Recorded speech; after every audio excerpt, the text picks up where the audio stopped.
Oglinda sincerității, îmbrățișarea vulnerabilității și adevărului interior.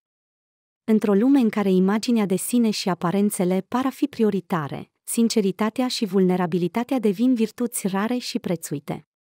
Cu toate acestea, puterea lor de a ne conecta cu ceilalți și de a ne elibera de povara minciunilor interioare este incontestabilă. Oglinda sincerității ne reflectă adevărul interior, ne invită să ne acceptăm în întregime și ne îndeamnă să ne arătăm autenticitatea în fața lumii. Ce înseamnă, de fapt, să fim sinceri cu noi înșine? În esență, sinceritatea interioară implică să fim conștienți de propriile noastre gânduri și sentimente, fără a le nega sau ascunde.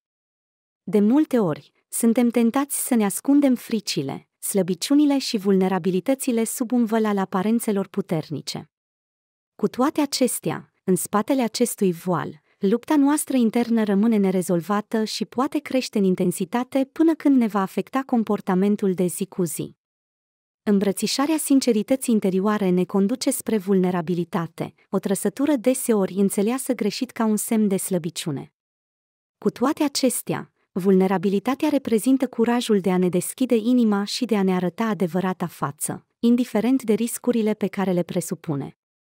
Este un act de sinceritate cu sine și cu ceilalți, care ne permite să construim conexiuni autentice și profunde cu cei din jurul nostru.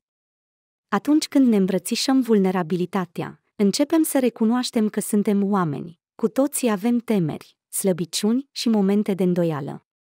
Această recunoaștere nu ne face mai puțin demni sau valoroși, dimpotrivă, ne permite să ne asumăm întreaga noastră ființă cu compasiune și înțelegere.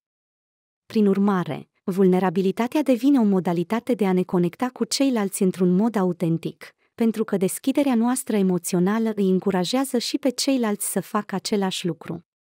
În cultura noastră, vulnerabilitatea a fost deseori percepută ca un punct slab, ușor de atacat sau de exploatat.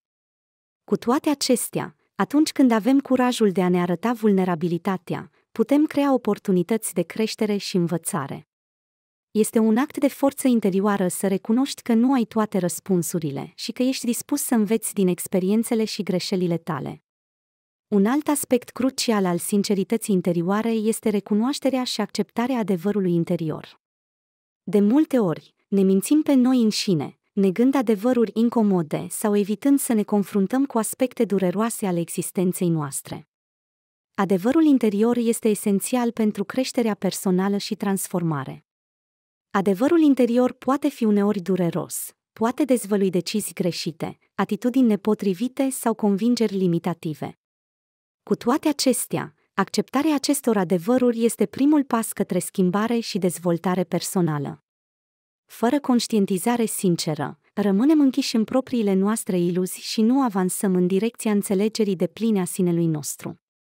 Așadar, oglinda sincerității ne învață să ne recunoaștem vulnerabilitățile, să ne arătăm adevărul interior și să ne acceptăm în întregime, cu bune și cu rele.